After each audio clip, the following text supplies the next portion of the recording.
अफवाहों के पैर नहीं होते, पंख होते हैं, इसलिए अफवाहें तेजी से उड़ती है। एक अफवाह 2 महीने पहले राज्य इस अफवाह ने अब हरियाणा, दिल्ली, यूपी और मध्य प्रदेश को अपनी चपेट में लिए रखा है।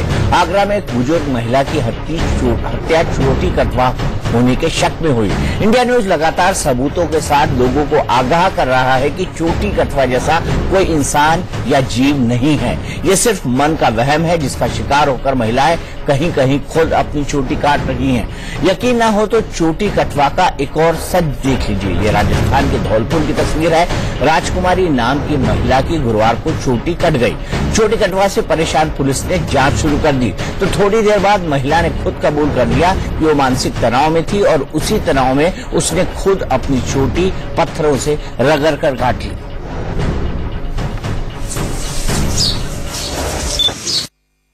मैंने काटी। क्यों? कारण क्या था? वैसे कुछ कारण नहीं। कहाँ थे तुम? किस चीज से काटी? किस चीज से काटी ये तो बताओ। खंडा से।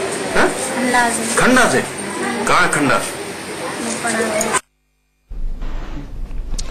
चोटी कटवा का सच क्या है, इसके 2 नमूने इंडिया न्यूज ने गुरुवार को भी दिखाए थे। जयपुर में एक महिला की तस्वीर हमने दिखाई थी जो सड़क पर बाल फेंकती दिख रही है। गोरखपुर में चोटी कांड का खुलासा हुआ तो पता चला कि 14 साल की लड़की ने तांत्रिक के कहने पर खुद अपने बाल काटे और अफवाह फैल गई कि चोटी कटवा आया था।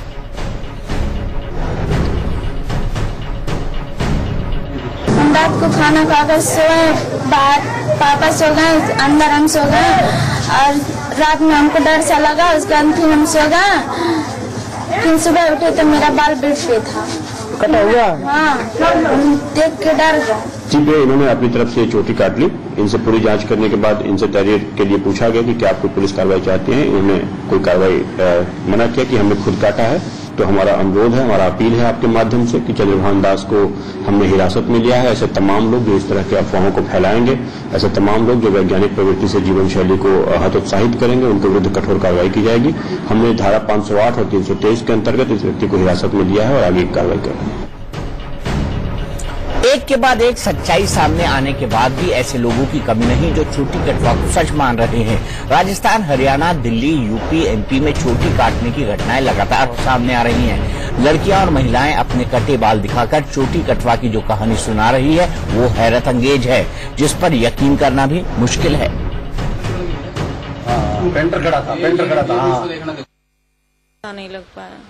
अगर कोई ऐसा शख्स, कोई परछाई, कोई सामने आया, पहचान पाए? नहीं, ऐसा कुछ नहीं था कि मतलब कोई दिखाई दिया हो या कोई भी हो मेरे पास, ऐसा कुछ नहीं था।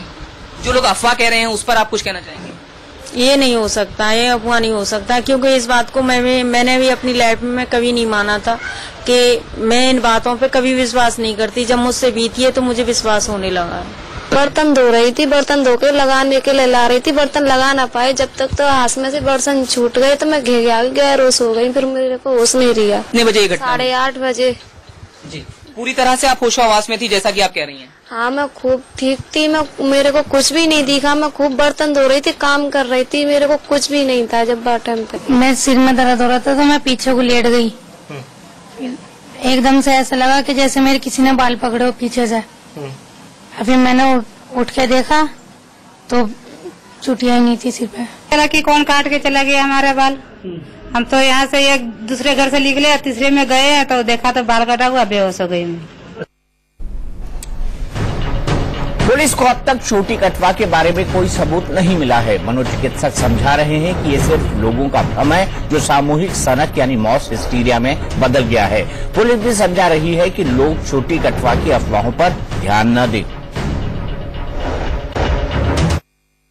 हमारे आउटर डिस्ट्रिक्ट में 2 PCR कॉल आई है। एक परसों आई थी, एक आज जो रात बीती है।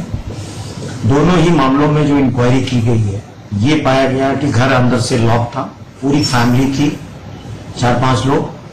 और पूरी तफ्तीश करने के बाद, इंक्वायरी करने के बाद ये निष्कर्ष आया है कि किसी भी बाहरी आदमी का रोल नहीं हो सकता है। देखिए, ये जो घटनाओं की बात की जा रही है वो मात्र अफवाह है। अब किस कारणवश महिला के बाल कटे हैं ये तो कहना मुश्किल है, लेकिन जो आरोप महिलाओं ने लगाए हैं उनका ये कहना है कि रात को वो सो रही थी और सुबह जब उठी तो ऐसा लगा कि उनके बाल काट लिए गए हैं और बेहोश हो गई हैं, इस तरह की बात कही गई है। लेकिन जहां जहां भी इसकी सूचना आई है और जहां पुलिस गई है, बाहर से किसी व्यक्ति के घर में आने का कोई प्रमाणिक आधार नहीं है। सवाल कई सारे हैं। पुलिस कह रही है कि ये महज अफवाह है, आज तक कोई चोटी कटवा पकड़ा नहीं गया है, बल्कि ऐसे मामलों का खुलासा हो गया है जिसमें महिला ने खुद अपनी चोटी काटी थी और पुलिस के सामने एक मनगढ़ंत कहानी कह दी। कई सारे मुद्दे हैं जिन पर सवालों के जवाब मिलना बाकी है। एक ही तरह के लोग, यानी एक ही बैकग्राउंड के लोगों का, बेहद गरीब लोगों का, गरीब तबके के लोगों की ही चोटियां क्यों काटी जा रही हैं? आखिर ऐसा क्या है कि एक अफवाह या एक चर्चा मास हिस्टीरिया के अंदर बदल गई, और इसके पीछे की साइकोलॉजी भी हम समझने की कोशिश करेंगे। हमारे साथ इस वक्त रीता जी है जो कि एक विक्टिम है, गौहर रजा साहब है, रेशनलिस्ट है। हम सभी रिपोर्टर्स के पास एक एक करके चलते हैं। जतिन गोस्वामी, आपको क्या लगता है, आपने क्या किसी चोटी कटवा को देखा या किसी ने आज तक आपको बताया कि चोटी कटवा इस तरह से दिखता था, जिस तरह मंकी मैन आता था कि वो इतना बड़ा है, मंकी की तरह है, उसके नाखून निकले हुए हैं, वो नोच के चला जाता है? तो ये अफवाह के बाद क्या किसी महिला ने वाकई देखा कि कौन आदमी उनकी चोटी काट रहा है?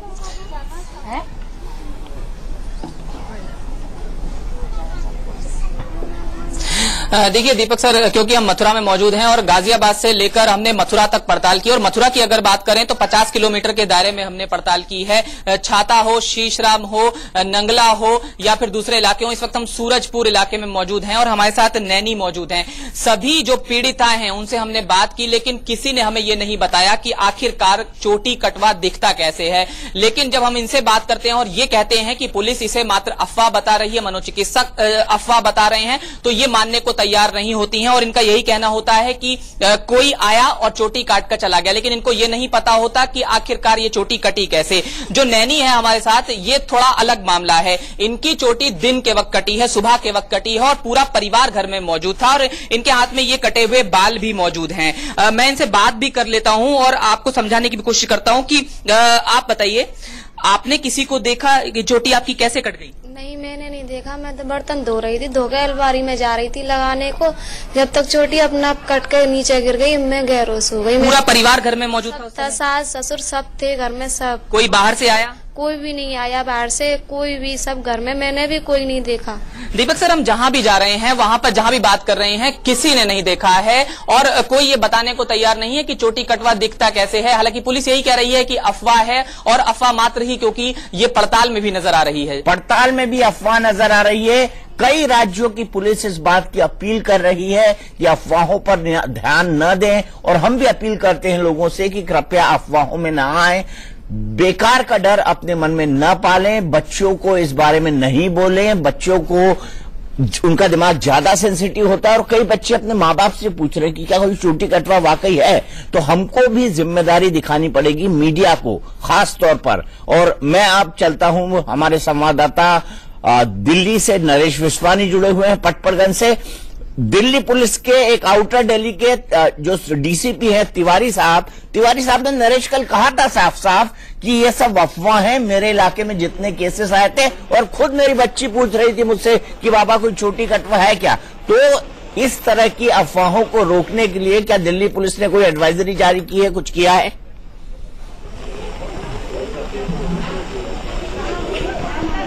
जी बिल्कुल, दिल्ली पुलिस ने एडवाइजरी जारी की है। कल डीसीपी आउटर एमएन तिवारी ने ये बात कही थी और आज चीफ स्पोक्स पर्सन दीपेंद्र पाठक ने भी ये अपील की है दिल्ली वासियों से कि इस तरह की अफवाहों में बिल्कुल ना आए और जितना हो सके इन बातों को नजरअंदाज करें। लेकिन खास तौर पर वो इलाके जो कि काफी ज्यादा, जहां पर निचले तबके के लोग रहते हैं, गरीब तबका ज्यादा रहा करता है, वहां पर इस तरह की घटनाएं ज्यादा आ रही हैं। इस वक्त मैं पटपड़गंज विलेज के अंदर मौजूद हूं और यहां पर बिल्कुल इस तरह की घटना हुई है। विक्टिम हमारे साथ अभी स्टूडियो में आपके पास बैठी हुई है और उसी इलाके के अंदर मौजूद है। तमाम जो महिलाएं हैं वो यहाँ पर बैठी हुई है और साफ तौर पर इनका कहना है कि एक तरह से काफी डर का माहौल है, क्योंकि अचानक जब बाल कट जाते हैं महिला के तो वो बेहोश हो जाती है, जैसा कि कल जो घटना हुई थी उसमें देखा गया। आप बताएं कि क्या कुछ हुआ था, आपके सामने की बात है ये? हमारे सामने तो हुई थी, जैसे वो आई हैं तो बेहोश हो गई हैं और बेहोश होने के बाद उनके 1 आध घंटे बाद उनको होश आया है, मतलब 1.5-2 घंटे बाद उनको होश आया हुआ है। और फिर यहाँ पर दहशत का माहौल हो गया है, बच्चे डरे हुए हैं, बच्चे स्कूल जाने में भी डर रहे हैं और रात को सोने में भी बच्चे बहुत डर रहे हुए हैं। तो मुझे लगता है नरेश इनको ये समझाने की जरूरत है, मुझे लगता है नरेश इनको ये समझाने की जरूरत है कि डरे ना, अफवाहों पर ध्यान न दें, ऐसा कोई छोटी कटवा मौजूद नहीं है। सीधे चलते हैं गुड़गांव, उसके आसपास के भी गरीब इलाकों से इसी तरह की खबर आ रही है। वहां पर जहां पर लोअर मिडिल क्लास के लोग रहते हैं, लोअर मिडिल क्लास भी नहीं कहूंगा, मैं कहूंगा कि बीपीएल वाले, बिलो पॉवर्टी लाइन वाले लोग खास तौर पर रहते हैं। राज, मैं आपसे जानना चाहूंगा, आप मुझे बताइए कि आखिरकार लोग कह क्या रहे हैं? किसी ने भी छोटी कटवा को देखा है क्या? थोड़ा सा उसका डिस्क्रिप्शन दे दे।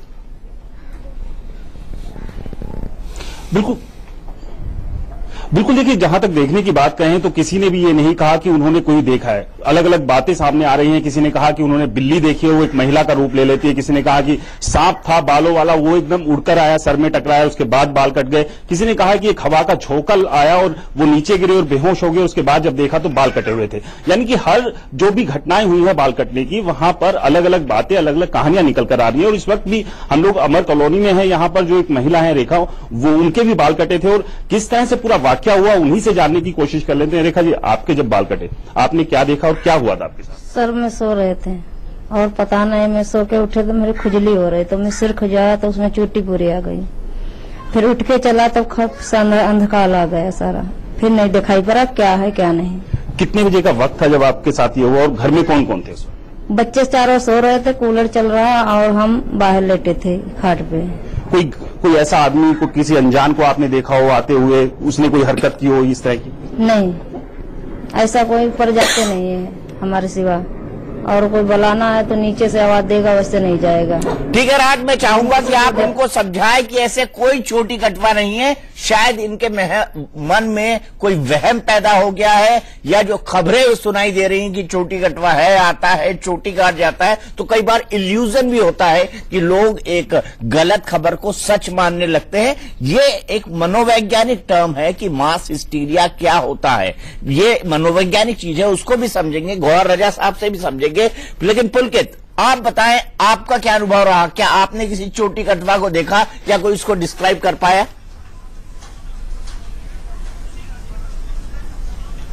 देखिए दीपक जी, मैंने भी नहीं देखा और जिनकी चोटी कटी है उन्होंने भी नहीं देखा। सिर्फ ये है कि पूरे इलाके में बहुत तेजी से ऐसी खबरें फैल जाती है। लोनी इलाके में हूं और 3 दिन के अंदर 5 लोगों के साथ ये घटना घटी है। लेकिन ताजुब की बात यह है कि रात 12 बजे जिस घर में ये घटना घटी, सुबह 6 बजे तक उस घर के बाहर हजारों की तादाद में लोग थे जो ये जानना चाहते थे कि आखिर क्या हुआ। और यही वजह है कि रातों रात इतने लोगों तक ये खबर पहुंच रही है। पीछे आप इस लड़की को देख सकते हैं, उम्र 15 साल है, पढ़ाई लिखाई छोड़ चुकी है काफी साल पहले। लेकिन जब ये घटना घटी तो इन्हें नहीं पता चल पाया। क्यों नहीं पता चल पाया आपको?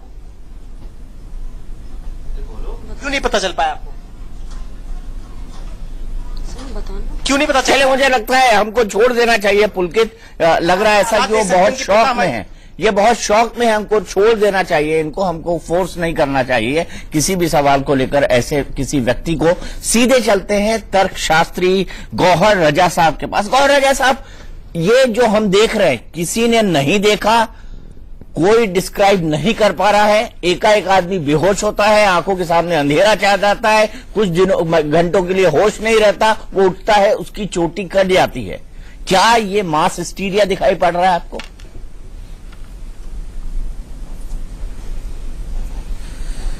एक तरफ तो मैं ये कहना चाहूंगा कि हमारे देश में इतिहास रहा है इस बात का कि मास हिस्टीरिया भी डेवलप किया गया है और मास फियर भी, जिसको हम डर कहते हैं। पूरे डर एक ऐसा फैल जाए कि वो हर एक को बस्ती में या एक इलाके में छूने लगे। ये ज्यादातर हमारे देश के नॉर्थ में ही होते रहे हैं किस्से।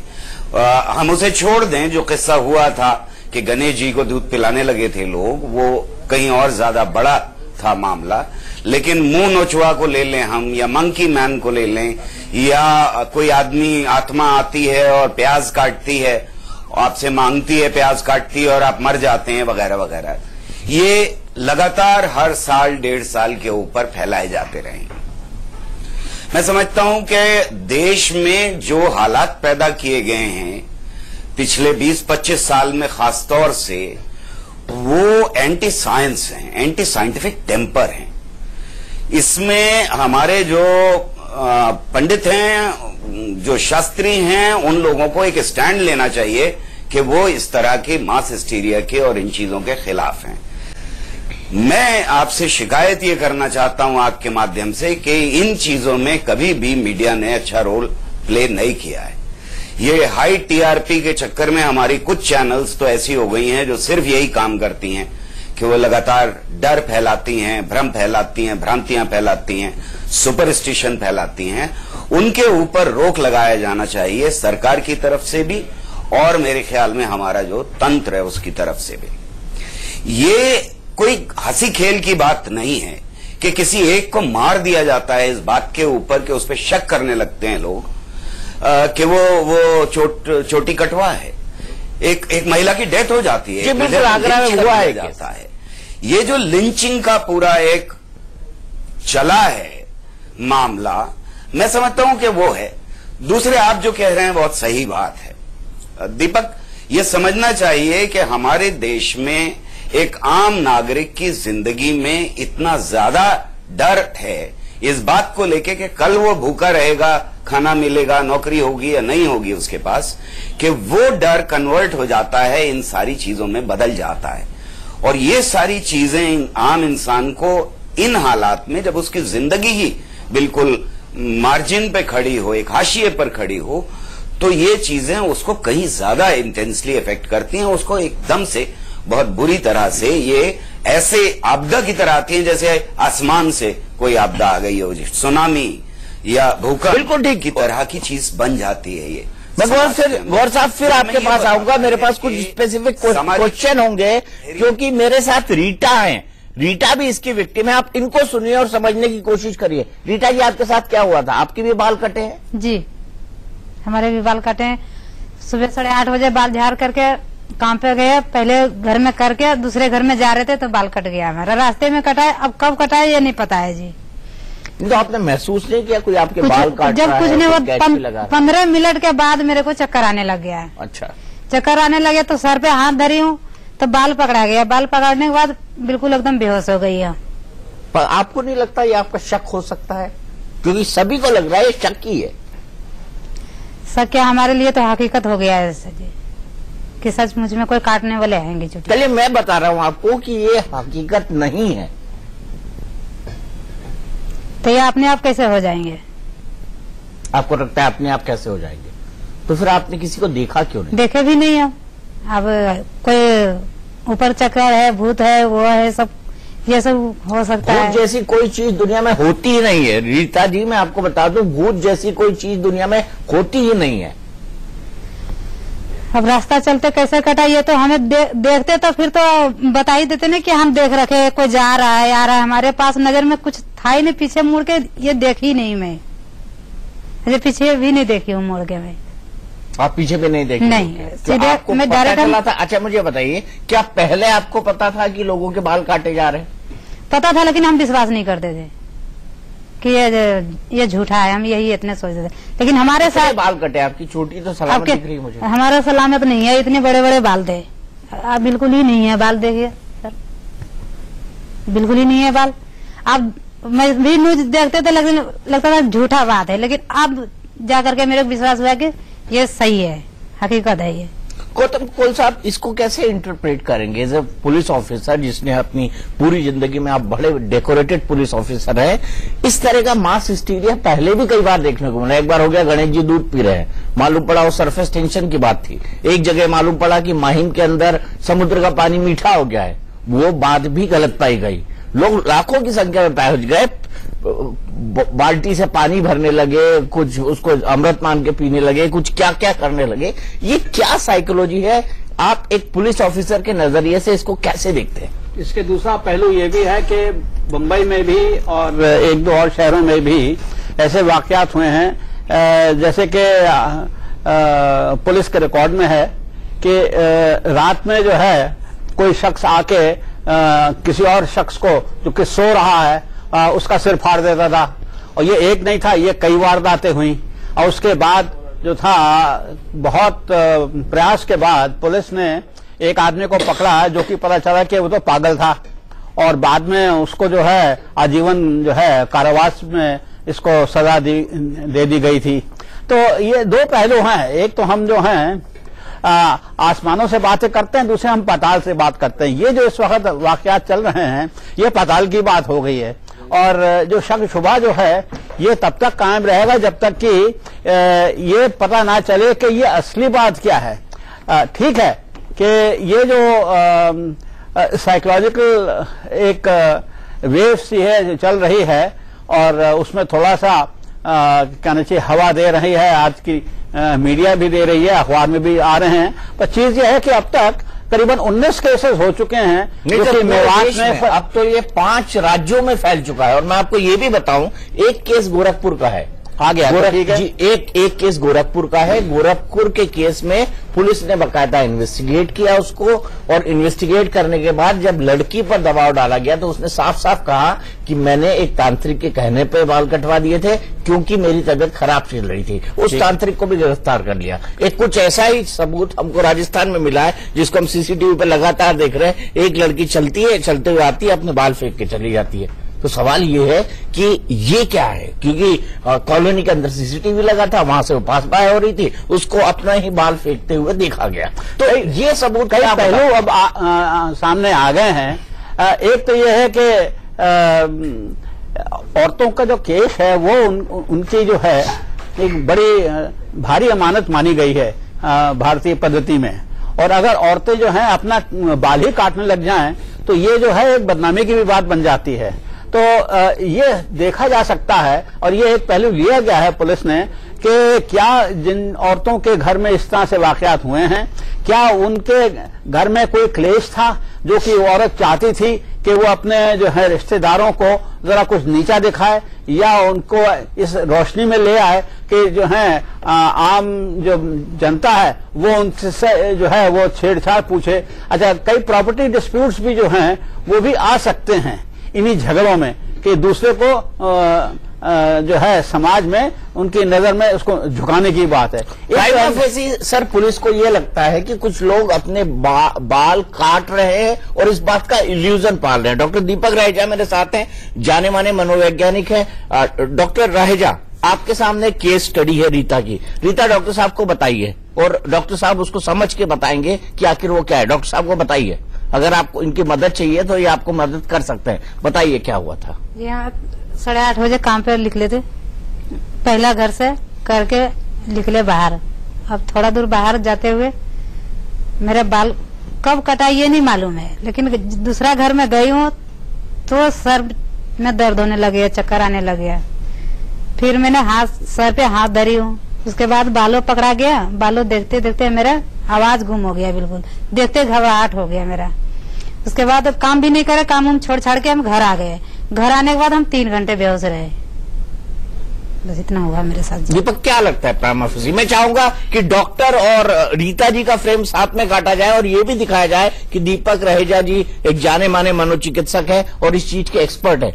आपको कोई सवाल पूछना है तो डॉक्टर साहब पूछ सकते हैं। देखिए, मैं इनसे काफी सवाल पूछ सकता हूं, लेकिन किसी भी व्यक्ति से इस तरह के संदर्भ में, इस तरह की सिचुएशन में सवाल पूछना नैतिक रूप से ठीक होगा कि नहीं, ये एक प्रश्न चिन्ह है। ये बात है, थोड़ा सा अगर हम गहराई में जाते हैं, सेंसिटिव इशू है। उस सेंसिटिव इशू में मैं यहां तक भी कहूंगा कि अगर मैं इनको क्लिनिक में भी इनका मुआयना कर रहा हूं तो भी मेरा इनसे एक डायरेक्ट क्वेश्चन ये पूछना कि क्या आपने बाल काटे, क्या आपके बाल कट गए, ये बहुत ही फिर से एक गैर जिम्मेदाराना और एक इनसेंसिटिव सिचुएशन होगी, क्योंकि according to me this is more like a dissociative phenomena. एक डिसोसिएटिव फिनोमेना में, एक पोजेशन के फिनोमेना में व्यक्ति जो है एक ऐसी स्थिति में जा सकता है, ऐसी एक मनोस्थिति में जा सकता है कि उस मनोस्थिति में उसको खुद भी इस बात का आभास नहीं कि कैसे उसके हाथ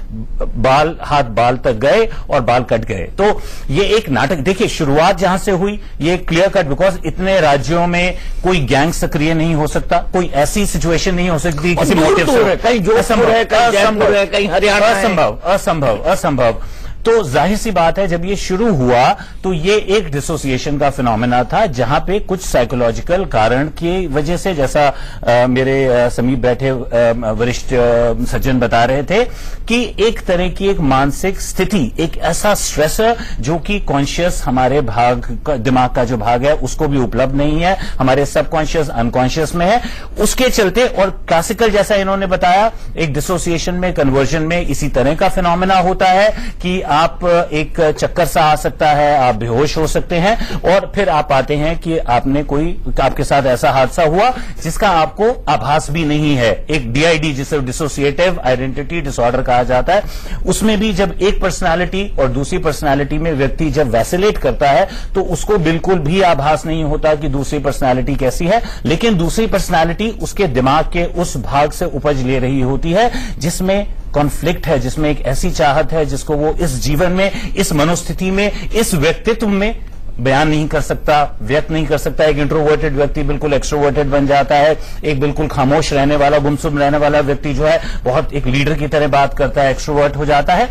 लेकिन शुरुआत वहां से होने के बाद अब इसमें कुछ खास ऐसे केस जोड़ सकते हैं, जैसा आपने बताया, जहां पे कोई कलह कलेश है, जहां पे कोई प्रॉपर्टी डिस्प्यूट है, जहां पे किसी व्यक्ति को अटेंशन चाहिए, क्योंकि अब लोगों को यह भी मालूम होने लगा है कि अगर ऐसा होगा तो प्रेस आएगी, बड़ी बड़ी बातचीत होगी, मौका मिल सकता है टेलीविजन पे आने का, टेलीविजन पे बातचीत करने का, या कोई और भी कलेश, कोई और भी कलह को सुलझाया जा सकता है इस अटेंशन के माध्यम से। तो ये बहुत जरूरी है कि जहां शुरुआत है वहां हम उसे शक की नजर से ना देखें, बिकॉज अगर मैं इनसे सवाल करता हूं तो वो एक शक का दायरा होगा इनको ये बताने का कि मैं तुम्हारे को इंटेरोगेट कर रहा हूं क्योंकि मुझे तुम पे विश्वास नहीं है। और ये इलाज की जो हमें आउटकम चाहिए ठीक करने की, बिल्कुल बेसिक फाउंडेशन से बिल्कुल जुदा है, बिल्कुल अलग है। तो यहां कहीं बहुत जरूरी है कि एक माहौल संवेदनशील हो, I am able to empathise with her, and मैं कहीं भी इनसे डायरेक्ट ये आभास ना दूं कि मैं इनसे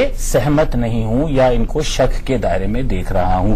लेकिन उसके बाद ये बहुत जरूरी है अमूमन कि कुछ ऐसे केस अब जुड़ने लगे हैं जहां पे लोगों को मालूम है कि बड़ी बड़ी बातचीत हो रही है, पूरी हिंदुस्तान का मीडिया इस बारे में बातचीत चल रहा है, और फिर एक मनोस्थिति उस व्यक्ति की जो इससे गुजर रहा है, लेकिन उस मनोस्थिति, उस परिस्थिति, उस गांव की, जो अब गांव का गांव ही एक जुलूस निकला हुआ है, लोग खड़े हैं, कोई नीम का लेप लगा रहा है, कोई लहसन का लेप लगा रहा है, तो पूरे गांव का लेप लगाने की घटना आई, हम दिखाएंगे आपको, तो ऐसा हुआ है। गांव का गांव जो है इसमें सक्रिय हो गया और एक तरह का very inappropriate word to use, but I would still use it, एक तरह का एक जलसा सा बन गया, एक मेला लगा हुआ है, खोमचे वाले खोमचा लगा रहे हैं, रात रात भर लोग पहरा दे रहे हैं। तो एक तरह का एक ऐसा माहौल जहां पे उस व्यक्ति को, उन लोगों को जहां बहुत काम नहीं था, बहुत डायरेक्शन नहीं थी, अब एक तरह की डायरेक्शन मिल गई।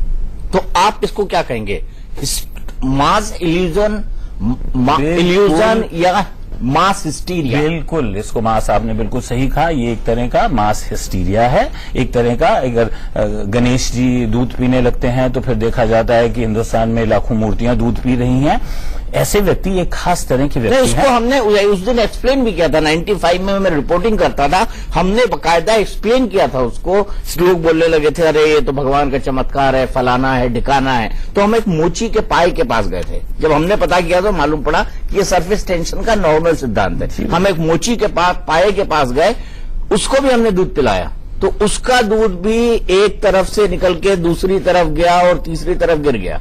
जी जी जी, बिल्कुल। तो वो मोची ने भी गणेश जी की तरह दूध पी लिया। मैं भगवान का सम्मान करता हूँ, मुझे ऐसे शब्द बोलने नहीं चाहिए, लेकिन ये उसकी वैज्ञानिक हकीकत। बिल्कुल सही कह रहे हैं आप। और शुरू में अगर आप देखें तो कुछ ऐसे भी हादसे सामने आए जहां पे जिनके साथ हुआ वहां लोगों ने, किसी ने शरीर में त्रिशूल निकालना शुरू कर दिया, किसी ने कोई चिन्ह निकालना शुरू कर दिया। तो एक माइक्रोस्कोपिक आंख से अगर आपको आकरण मिलाने हैं और आकृतियां मिलानी है तो आपके, मेरे, किसी के भी शरीर में कई तरह के चिन्ह निकाले जा सकते हैं।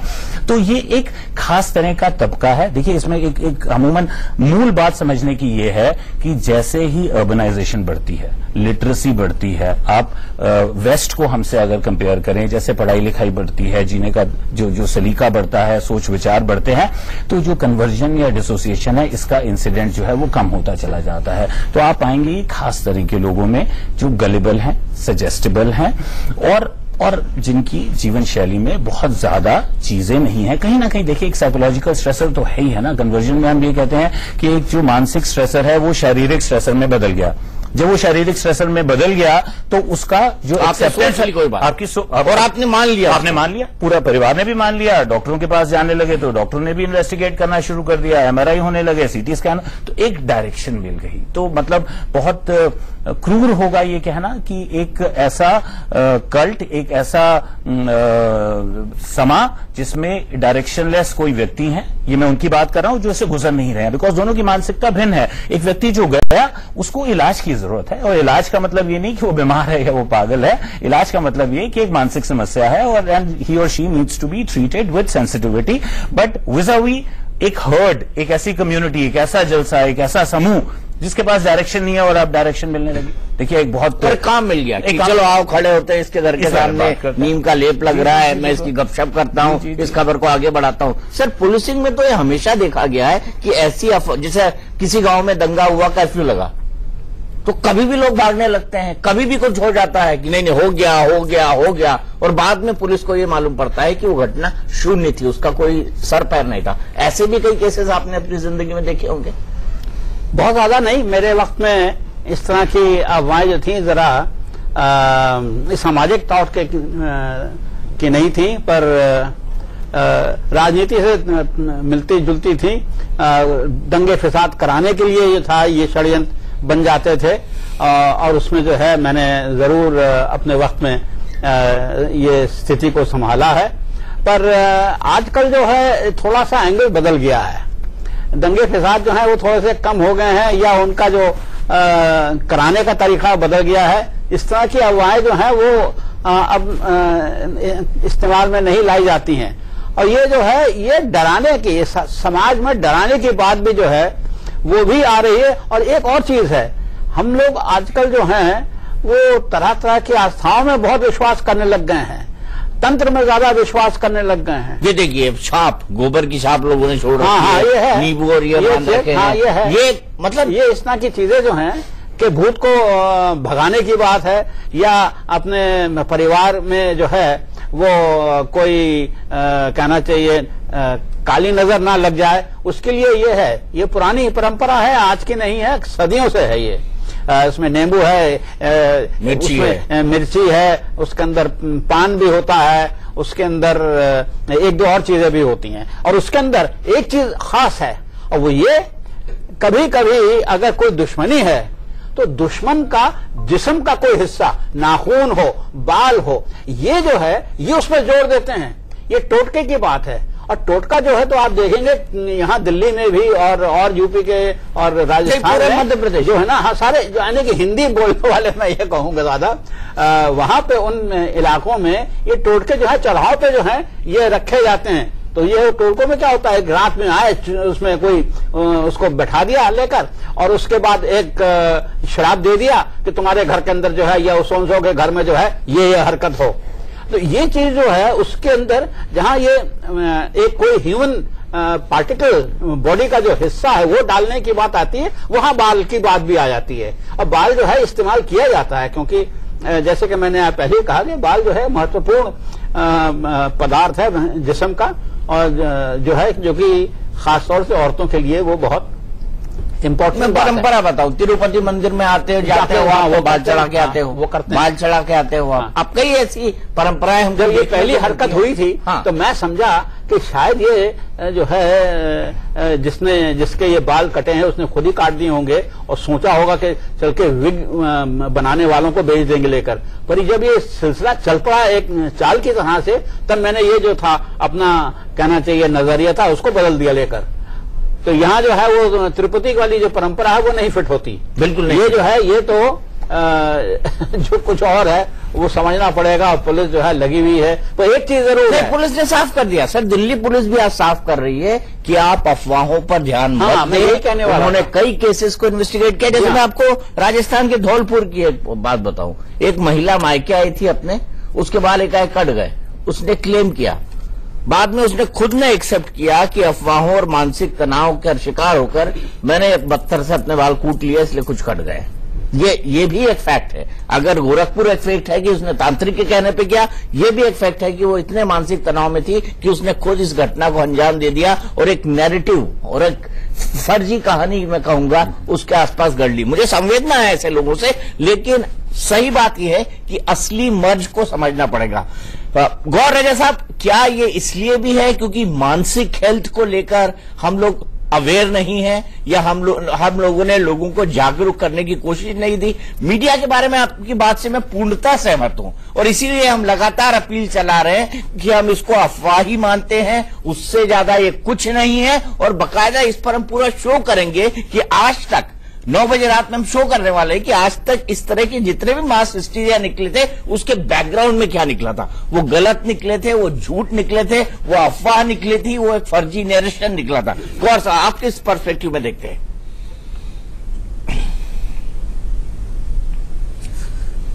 मैं 2-3 चीजें कहना चाहता हूं। अभी बहुत अच्छी और लाइवली डिबेट हो रही है, और ये भी बहुत अच्छी बात है कि आपकी चैनल इसके खिलाफ खड़ी है। मैं ये समझता हूं कि एक चीज देखने की जरूरत है कि इन सारी अफवाहों में बहुत आसान सी चीजें होती हैं। इन अफवाहों में ये नहीं होता कि हवाई जहाज गिरने लगे, इन अफवाहों में ये नहीं होता कि ट्रेन गांव के अंदर घुसी चली आ रही है 25-30 जगह जगह। इन अफवाहों में ये नहीं होता कि बुलडोजर बरस रहे हैं। इनमें बड़ी आसान सी चीज होती है। आप दूध ले सकते हैं, चले जाइए आराम से, और फिर वो आप देख सकते हैं एक्सपेरिमेंट करके वहां पे कि हो रहा है या नहीं हो रहा है। या किसी के बाल कट जाते हैं, या किसी का सिर्फ मुंह नुचता है भाई, ये इस तरह की चीजें। या पानी हो गया है मीठा, वो बॉम्बे में जो हुआ था, लोग पार्टी करने लगे उसमें, हालांकि वो मर सकते थे उस कंटामिनेटेड वाटर को पी के, लेकिन बड़ी आसान चीजें होती हैं। तो ये एक क्रिएटिविटी की लिमिट है कि लोग जो सोचते हैं, जो चलाते हैं इसको, वो शुरुआत में इसको या तो ये टेस्ट करने के लिए चलाते हैं मेरे ख्याल में कि किस हद तक वो अफवाह फैल सकती है, लोगों के बीच में किस हद तक टेरर पैदा कर सकती है, किस हद तक खौफ पैदा कर सकती है। मैं ये नहीं समझता कि ये बिना सोची समझी साजिश के ये चीजें हो जाती हैं, ऐसा होता नहीं। फैलती बिना साजिश के हैं, लेकिन कुछ ग्रुप्स होते हैं, और हमेशा कुछ ना कुछ ग्रुप्स पाए गए हैं जिन्होंने इन चीजों को आगे बढ़ाया है समाज के अंदर, भ्रांतियां फैलाने वाले। उनकी दुकानें चलती हैं, उनकी बहुत सारी और चीजें चलती हैं, उनकी राजनीति चलती है। जैसा आपने कहा था कि दंगों में जो अफवाह फैलती है उससे राजनीति चलती है, और उसमें 2 चीजें होने लगती हैं। एक तो वो लोग जो मानसिक रूप से परेशान हैं, जैसा कि अभी डॉक्टर साहब ने भी कहा, वो ऐसे में और ज्यादा उनकी तबीयत खराब हो जाती है, और वो परेशान हो जाते हैं, और परेशान होकर वो चीजें करने लगते हैं जो समाज के अंदर नॉर्मली एक्सेप्टेड नहीं है, और उन्हें खुद पता नहीं होता। दूसरे वो लोग एकदम से सक्रिय हो जाते हैं जो लगातार विजिबिलिटी चाहते हैं। उनको एक अपॉर्चुनिटी मिल जाती है कि वो विजिबल हो जाएं, वो झूठ बोल रहे होते हैं, वो ड्रामा कर रहे होते हैं, और ऐसे लोग सबसे ज्यादा खतरनाक होते हैं। तीसरी तरह के वो लोग हैं जिनको हमारे कुछ मीडिया की चैनल्स पकड़ के लाती हैं कि चलिए आपको हम मीडिया पे दिखाने जा रहे हैं, आपको ये कहना है। और ऐसा मैं जानता हूं, खुद एक्सपीरियंस है मेरा, कि कई चैनल्स हिंदुस्तान में लगातार ऐसी चीजें करती रही हैं। वो झाड़ में भूत तलाश करने के लिए अपने लोगों को भेजती हैं, और फिर वो उसके अराउंड कहानी बनाती हैं, और लोगों को ड्रामा करने के लिए मजबूर करती हैं। मैं मानता हूं कि कई जगहों पर साहब मुझे आपको यही काटना होगा क्योंकि हमारे पास वक्त बहुत कम है। मैं आपको सिर्फ ये कहना चाहता हूं कि हम उन मीडिया चैनल से नहीं है जो इस तरह की अफवाहों को बढ़ाएं। इसीलिए मैंने 5 बजे और 9 बजे के शो में बाकायदा पुलिस अधिकारियों को बुलाकर, बाकायदा साइकेट्रिस्ट को बुलाकर ये मैसेज देने की मैं कोशिश कर रहा हूं कि ये महज एक अफवाह है। मैं एक एग्जाम्पल दूं आपको।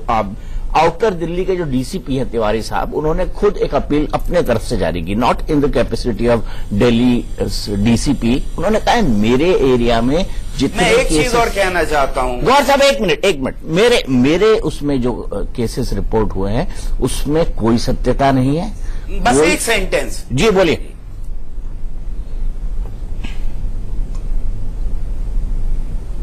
मैं सिर्फ ये कहना चाहता हूं कि ये अल्टीमेटली, ये अगर हम साइंस की नजर से देखें और हम अपने संविधान की नजर से देखें तो ये एंटी नेशनल एक्टिविटी है। ठीक है, एग्री करता हूं मैं और आपसे, उसी तरह से हमें इसे लेना एग्री करता हूं मैं आपसे। तो उन्होंने बोला कि मेरी बेटी ने आकर मुझसे पूछा, और मैं इस बात से बड़ा कंसर्न हो गया हूं कि बच्चों के दिमाग पर इसका बुरा असर पड़ रहा है, क्योंकि तमाशा देखने सबसे पहले बच्चे जाते हैं। तमाशा जहां होता है वो बच्चों को अट्रैक्ट करता है। तो आप मास इल्यूजन है, मास हिस्टीरिया है, आप इसे क्या कहेंगे साइकोलॉजी के टर्म में कि इस प्रॉब्लम को क्या कहा जाता है? क्योंकि आदमी के मन में बहुत टेंशन है, वो दबाव में है, उसको लाइवलीहुड का संकट है, और ये वो कम्युनिटी है जो रोज मेहनत करती है अपने शाम का पेट भरने के लिए। देखिए दीपक जी, डिसोसिएशन या कन्वर्जन हम नाम ही वहां से लाते हैं कि एक मानसिक तनाव, एक मानसिक स्ट्रेस जो है वो कन्वर्ट हो गया। कन्वर्ट किस में हुआ? जब वो कन्वर्ट हो गया एक शारीरिक सिम्टम में, तो उसकी पूछताछ का मायना बदल गया, उसकी घर पे एक्सेप्टेंस का मायना बदल गया, डॉक्टर उसे किस नजर से देख रहे हैं, समाज उसे किस नजर से देख रहा है, उसका मायना बदल गया। तो यहां पे कहीं भ्रांति है, मिथ है मेंटल इलनेस को लेके, कि आप किसी को ये बताने की कोशिश कीजिए कि आज मैं बीमार हूं, मेरा मन ठीक नहीं है, तो उसको सीरियसली नहीं लिया जाता। आप अपने एम्प्लॉयर को कह के देखिए, वो सीरियसली नहीं लेगा। बनिस्बत कि आप ये कहिए कि मेरा पेट दर्द है या मेरे सर में दर्द है, तो उसकी एक्सेप्टेंस बेहतर होगी। तो यहां पे ये एक खास तबका, एक खास सोच का तबका जो कि इस मानसिक, और ये वर्ल्ड ओवर होता है। जैसा मैंने कहा, इसके आंकड़े, इसके इंसिडेंट डेवलपिंग नेशन में ज्यादा होते हैं कंपेयर टू डेवलप नेशन। अब एक तरफ तो हम बात कर रहे हैं कि मेरा भारत महान और मेक इन इंडिया, और दूसरी तरफ अगर गांव के गांव आप देखिए, जैसा अभी इन्होंने भी कहा साहब ने, कि कितनी मैन पावर की वेस्टेज है। तो ये मैं आपको खास रूप से दीपक जी इस बात की बधाई देना चाहता हूं कि कुछ चैनल कम से कम ऐसे चाहिए जो सिर्फ टीआरपी के लिए ना चलाएं, सही मैसेज को पहुंचाना जरूरी है। हम आज इसे दिखाएं चाहे ना दिखाएं, हमारे समाज का ये एक अभिन्न हिस्सा है। ये सोच, ये मानसिकता, इस तरह की बीमारी हमारे समाज का हिस्सा है। तो मेरे ख्याल से सदियों से चले आ रहा है। मतलब हमारा, मुझ जैसे डॉक्टरों का जब हम पढ़ाई करते थे तो ये कहा जाता था आपकी सबसे बड़ी जो कंपटीशन होगा वो फेथ हीलर से होगा और स्पिरिचुअल हीलर से होगा। बिकॉज अभी भी जब दर्द लेके, कोई बीमारी लेके राजस्थान के किसी गांव में जाता था तो कुछ समय पहले तक एक लोहे का सिक्का गर्म करके जला के उसके पेट पे रख दिया जाता था। सारा ध्यान आपका उसकी तरफ केंद्रित हो गया, बाकी दर्द जो है वो खत्म हो गए, रोग खत्म हो गए। तो बहुत जरूरी है कि सही मैसेज लोगों तक पहुंचे और इस तरह की भ्रांतियों से लोग बचे। ठीक है, मेरा यही कहना है कि पुलिस भी कह रही है, लगभग सभी राज्यों की पुलिस कह रही है कि महज अफवाह है, महज इल्यूशन है। मनोवैज्ञानिक टर्म्स में डॉक्टर रहेजा ने हमको समझाया। लेकिन एक बात जरूरी है, आजकल हम मानसिक हेल्थ की भी बात करते हैं। मानसिक हेल्थ की प्रॉब्लम कोई पागलपन नहीं है, ये हर व्यक्ति के जीवन में जो उतार चढ़ाव होते हैं उससे सीधे इनका संबंध होता है। और जरूरत इस बात की है कि सरकार भी इस मानसिक हेल्थ पर ध्यान देने की पहल करे, कोशिश करे। आज के लिए इतना ही, लेकिन 9 बजे हम लगभग सभी राज्यों की पुलिस के साथ आपको बात करवाएंगे, आपको मिलवाएंगे। अगर आपके कोई सवाल है तो आप हमें फोन कर सकते हैं, हम फोन का हेल्पलाइन नंबर भी आपको दे सकते हैं और आपकी शंकाओं का साफ तौर पर उसी वक्त पर समाधान भी आपको मिल सकता है अगर आप जानना चाहते हैं तो हम हेल्पलाइन का नंबर थोड़ी ही देर में चलाने वाले हैं। लेकिन फिलहाल एक ब्रेक, और ब्रेक के बाद इंडिया न्यूज पर आगे की खबरें।